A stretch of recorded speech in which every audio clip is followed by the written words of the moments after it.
যানজট যানজটের প্রথমে আমি বলবো যে আমাদের শুরু হচ্ছে আমরা গত 6 তারিখে হাইওয়ে পুলিশের অপারেশনের ডিআইজি সাহেব একটা মিটিং ডেকেছিলেন নওজোর যে হাইওয়ে থানা আছে সেখানে আমরা উপস্থিত হয়েছিলাম। আমরা সেখানে পরে আসছি যে এই যে চন্দ্রা থেকে যানজট শুরু, যানজট তো গাড়ির জন্য হয় এবং রাস্তার জন্য হয়, রাস্তার ডিজাইনের জন্য যানজট অনেকখানে দায়ী হয়, আবার আমাদের চালকদের জন্য দায়ী হয়। আরেকটা দ্রুত শুরু হয়েছে এই গার্মেন্টস ফ্যাক্টরি, এদেরকে ছুটি দেয় বেতন দেয় না, ছুটি দেয় বেতন দেয় না, এই ছুটিতে কোনো লাভ নাই। আমরা দাবি করে চাচ্ছি যে ছুটি তাদের একদিনে না দেয়, যদি পর্যায়ক্রমে দিলে পরে আমাদের গাড়িগুলো পৌঁছাইয়া তাদেরকে তাদের গন্তব্যে পৌঁছাই দিতে পারে। একদিন ছুটি দিলে পরে আমাদের গাড়িগুলোতে যায় ম্যাক্সিমাম ছুটিগুলো উত্তরবঙ্গে নিয়ে যায়, ফিরাতে আবার তাদের অন্যরকম ভাবে সেই সুযোগটা পাইয়া কর্তৃপক্ষ নিকট আলোচনা করে ছুটিগুলোকে ভাগ ভাগ করে দেওয়ার জন্য, যাতে চাইতে পারে এবং বেতনটাও যেন যেদিন ছুটি দিবে সেদিন তাদের হাতে দেওয়া হয়, তাহলে এই সমস্যার সমাধান হবে না। আরেকটা হলো যে তারা রাস্তায় বসে পড়ে বেতন না দিলে, এই দিকে আমরা খুব আশঙ্কা করতেছি যে তারা রাস্তায় ঈদের সাথে বসে পড়ে কিনা, আর ঈদ হবে 1-2 তারিখে বা 30 তারিখে, তারা বেতনটা পাবে কি পাবে না এই আশঙ্কা করতেছি। এই বিষয়ে আমি বলবো যে টাঙ্গাইলের পক্ষ থেকে ঊর্ধ্বতন কর্তৃপক্ষের নিকট যোগাযোগ করা হবে। আর এই যানজটে হাইওয়ে পুলিশের ভূমিকা থাকে, সাথে থানা পুলিশের ভূমিকা থাকে, সমন্বিত ভাবে কাজ করে। এবং আমরা পরিবহনের মালিক যারা আমাদের সাথে শ্রমিকরা তারা ব্যবস্থাপনা, বিশেষ করে শ্রমিক ইউনিয়নের প্রতিটা থানা লেভেলে তাদের একটা শাখা কমিটি আছে। এই শাখা কমিটি গুলো মোটামুটি ভাবে আমরা অ্যাক্টিভ করি এবং তারা পুলিশের সাথে ভলান্টিয়ার সার্ভিস হিসেবে দেয়। আমরা কোনো খরচপাতি চাইও না, নেইও না, এবারও লাগবে না। আমাদের সেই সক্ষমতা আমরা সেখান থেকে আমাদের গাড়ি থেকে তারা তো নেয় এবং তারা নিজেরাই পুলিশকে সহায়তা করে। কিন্তু পুলিশ যে পরিশ্রম করে, এই পরিশ্রম এই ঈদের মধ্যে অমানবিক পরিশ্রম পুলিশ করে থাকে। আমরা তো সব বাসায় শুয়ে যেমন গত ঈদের বেলায় আমি রাত 2টার সময় একটা ফোন দিছি রামনা বাইপাসে কি অবস্থা চলতেছি না বন্ধ হয়ে আছে, বলে যে পুলিশ বক্সে এসপি সাহেব দাঁড়িয়ে আছে। আমি আর কারে কি করবো? এই আমাদের ব্যাপক পুলিশের ভূমিকা থাকে। এখানে উপস্থাপন যিনি করেছেন তিনি সমস্ত কিছু কিন্তু আমাদের সামনে এনে দিয়েছেন এবং এর উত্তরগুলো আমাদের যে কন্ট্রাক্টর বা মনের লিমিটেড আছে বা যারা কাজ করতেছে তারা উত্তরটা ভালো দিতে পারবে। টিনের বেড়াটা অতি প্রয়োজন। এই টিনের বেড়া কিন্তু আমরা এখানেই মিটিং করে টিনের বেড়া গত 2 বছর আগে দিয়েছিলাম, এখান থেকে 300 পেতে বেড়াটা ভেঙে গেছে। বেড়াটা না দিতে পারলে পরে ব্যাপক ভাবে লোক যাতায়াত করে দুর্ঘটনাও হইতে পারে, আবার যানজটও হতে পারে, দুটোই। আমি পুলিশকেও নিবেদন করবো সকলেই ধৈর্যশীল পুলিশ, তারপরে অনেক সময় ধৈর্য হারিয়ে ফেলে। এই ধৈর্য হারাইলে পরে আমাদের বিপর্যয় ঘটে। ধৈর্যই অনেক সবচেয়ে বড় এটা নিতে। আরেকটা জিনিস আমি বলবো, ইদানিং আমরা দেখতেছি যে ধর্ষণ নিয়ে যে সমস্যা দেশের বিরাট একটা সমস্যা, এই পবিত্র ঈদের সময় এটা বৃদ্ধি পেতে পারে। তবে ঢাকা থেকে যে উত্তরবঙ্গ সহ বিভিন্ন জায়গায় গাড়ি যাবে, এগুলাই আমাদের খুব একটা সমস্যা হয় না, গাড়ি ভর্তি থাকবে। মানুষ ভর্তি থাকলে সেখানে এই সমস্যাটা তো হয়। ফিরতি পথে গাড়ি যখন খালি আসবে, এই খালিতে 1জন কিংবা 2জন বা কোন একটা জায়গায় দেখা যায় একটা নারী দাঁড়িয়ে আছে, আমাদের চালকই ব্রেক করে তাকে নিয়ে আসতো, এই সময় একা দাঁড়িয়ে গেছে নিয়ে যায়।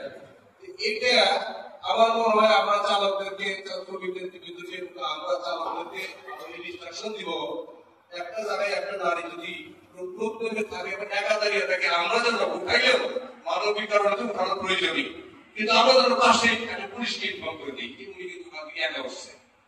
এই ইনফর্মটা বলে মনে, কারণ এইটার জন্য যে অবস্থা দেশে সৃষ্টি হইতেছে, আর এই ধরনের ঘটনা যদি ঈদের সামনে ঘটে, আমরা তো পরিবহন চালাইতেই পারবো না, আমাদের পরিবহন আটকা পড়বে রাস্তাঘাটে। আর কি অবস্থায় আছে আমরা এই সমস্যাগুলো, এইদিকে আমাদের খেয়াল করতে হবে। খালি গাড়ি যখন ফিরবে, এটা যেন অন্তপক্ষে সন্দেহ করে যেন পুলিশ থামিয়ে চেক করে দেয় কোন নারী এই গাড়িটা আছে কিনা। আমরা তো সকলেই ভালো, আর সকলেই বন্ধ। এটা মাথায় রেখে আমাদের চলতে হবে। পাশাপাশি যে পুলিশ ভাইদেরকে আমি অনুরোধ করবো যে আপনাদের সাথে আমরা জড়িত থাকি। আপনাদের এত পরিশ্রমের কারণে দেশের মানুষ যেন শান্তিতে যাতায়াত করতে পারে, আমরা আমাদের ব্যবসার ফসলটা ঘরে নিতে পারি, আমরাও লাভবান হই। গাড়ি যানজটে আটকা বলে করে আপনারাও একটা ব্যাপক বিপর্যয় করেন, আমরাও ব্যাপকভাবে ব্যবসায় ক্ষতিগ্রস্ত হই। অতএব আমরা আমাদের যে ক্যাপাবিলিটি আছে, আমাদের যেখানে যা আছে, বগুড়া থেকে যেন না ছাড়ে, ঢাকা থেকে যেন না ছাড়ে, সাইড আসলে কিন্তু আটকে রাখা যায়। এটা দিকে খেয়াল করতে হবে যে গাড়ি সাইড আসলে করে আটকে রাখা যায় না, পুলিশ যেন আটকে রাখা রাস্তা ব্যারিকেড করে। পাশাপাশি আরেকটা বলবো যে ঢাকায় যখন চাপ হয়, দেখা যায় ডাবল ডেকারের বিআরটিসি গাড়ি বেসে যায়। এই বিআরটিসি গাড়িগুলা খুব একটা রাস্তায় জোরে চলতে পারে না, স্পিড কম থাকে।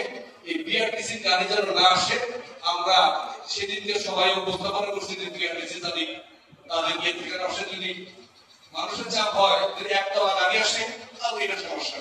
বিআরটিসি গাড়ি জোরে চলতে পারে না, তারা নর্থ বেঙ্গল যেতে চায়। দেখা যায় যে আমরা সেতু রূপে বন্ধ হয়ে গেছে, নষ্ট হয়ে গেছে, রাস্তাগুলো নষ্ট হয়ে গেছে। এটাকে রোধ করার প্রয়োজন। ঢাকা সিটি যানবাহনগুলা যখন বিভিন্ন সংস্থা থেকে ভাড়া করে করে এই পুরাতন ছোট ছোট গাড়িগুলো নিয়ে আসে, যা রাস্তার ভিতরে বিকম হয়। আমরা এই বিষয়ে খেয়াল করে একে অপরের সহায়তা করে এইটা বানিয়ে দেবো। আগামীতে রাস্তাঘাট করে এলাকা আরো খারাপ ছিল, এবার তো অনেক উন্নত হয়েছে, আবার আগামীতে আরো উন্নত হবে। এছাড়া আমরা এই সহায়তার জন্য আমাদেরকে আমন্ত্রিত করার জন্য আমাদের পক্ষ থেকে আপনাকে অনেক অনেক ধন্যবাদ। আপনার পরিবহন পুলিশের সাথে মিলেমিশে চলি, বিশেষ করে একটা সংগঠন, আমরা আপনাদের সেই সার্ভিস দিই। আমি টাকার পুলিশের কাছ থেকে সেই সার্ভিস পাই, বরং জোর করায় আমি সবসময় বলে থাকি বহু জায়গায় পরিবহনের থেকে পুলিশের টাকা পয়সা নেয় বিভিন্ন পদ্ধতিতে। আমি গর্ব করে বলে থাকি টাকালের আমাদের পুলিশের এই বিষয়ে একটি পয়সাও টাকা পরিবহন মালিক শ্রমিকের কাছে আমরা দেই না, তারা চায় না, বা তারা আমাদের কোনো সমস্যা তৈরি করে না। এই জন্য পুলিশ প্রশাসনকে ধন্যবাদ জানিয়ে, স্যার আপনাকে ধন্যবাদ জানিয়ে, এবং রোডসের যে সেবা সেগুলি আমাদের সাথে কাজ করেন দীর্ঘদিন যাবৎ,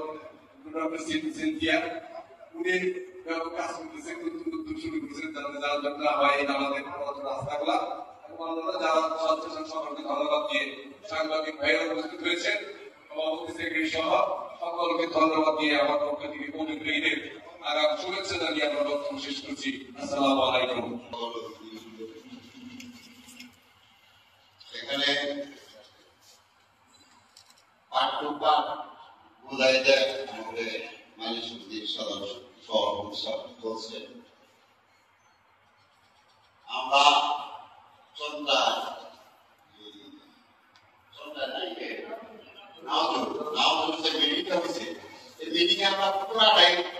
ঘটনাটা বিস্তারিত বলছি।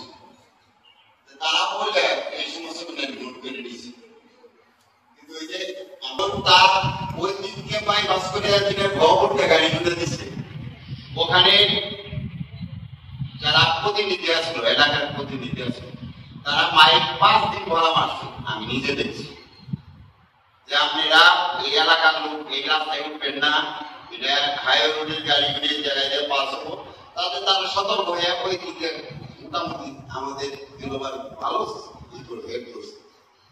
কিন্তু এখানে এসে যাও বাইরে গেছে, এবার তো মেট্রোলে দুইটা গেছে, 5টা মিনিট 2টা মিনিট দাঁড়ায়, দেখা যায় যে গাড়ির পিছনে 200 চলে গেছে। এই জিনিসটা ওই জায়গায় আমি বিশেষভাবে একটা ব্যারিকেড দেওয়ার চেষ্টা করবো। এলাকার কাছে জামালপুর রোডটা এটা দিলে যে পাম্পে গাড়িগুলোরা ছেড়ে না ঢুকতে পারে। পাশাপাশি আমাদের টাকা তো মোটামুটি কমপ্লিট করছে না, আমাদের যে টার্মিনালে যাওয়া ব্যবস্থা বন্ধ করে দিচ্ছে। দেখা যায় এইভাবে চলুক, যদি যানজট থাকে মানুষ ধর্মভাব মানুষ যদি ফিরতে পারে। আর পাশাপাশি আমরা সন্ধ্যার পরে মির্জাপুর থেকে আটবাগান থেকে আপনি যমুনা পর্যন্ত আমাদের কয়েকটা শাখা আছে।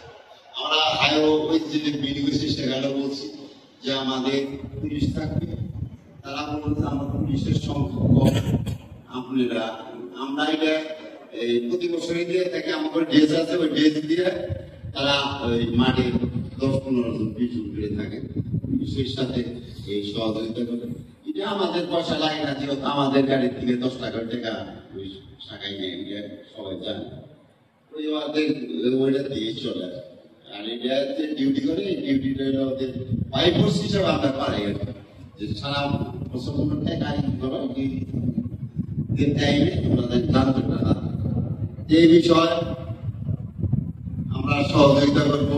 এদের কোনো পয়সা পাতি লাগবে না। এদিকে শহরের ভিতরে, আমাদের টাঙ্গাইল শহরের ভিতরে যে অবস্থায় হোক, আমরা কি হিসাবে অনুরোধ করি এই যানজটটা যেন না হয়। আর একটু হাই রোড পেলাম না, গেলবার কিন্তু 3টা গাড়ি এই যমুনার ভিড় নষ্ট হয়েছে। ঢাকার যে কিছু মামলা দিলে 1 তারিখে দিলে পরের তারিখে মনে করবো যে মামলা দিয়ে আমরা যাবো না। মানে গণপরিবহন যেটা আসে 3টা গাড়ি যমুনা যে যানজট, ওই সিরাজগঞ্জ থেকে ট্রেনে নিয়ে পার করছে, তারপরে যানজট ছাড়ছে। আমরা জানি, আমরা তো গেলবার তো ডিউটি করছি গাড়ি নিয়ে। উপস্থিত আছেন বিভিন্ন স্তরের প্রশাসনের কর্মকর্তাবৃন্দ, উপস্থিত আছেন টাঙ্গাইল জেলা ট্রাক ইউনিয়নের সংগ্রামী উপদেষ্টা এবং প্রেস ক্লাব সভাপতি জনাব জাফর ভাই সহ শ্রমিক ইউনিয়নের নেতৃবৃন্দ, মালিক সমিতির নেতৃবৃন্দ, আসসালামু আলাইকুম। আজকে মাননীয় সভাপতি সাহেব যে মিটিংটা দেখছেন, এই মিটিং এ আছে রাসেল স্যার আছে এবং কি একটা এখানে উপস্থিত আছে। তাদের একটা শক্ত একটা টিম ছিল।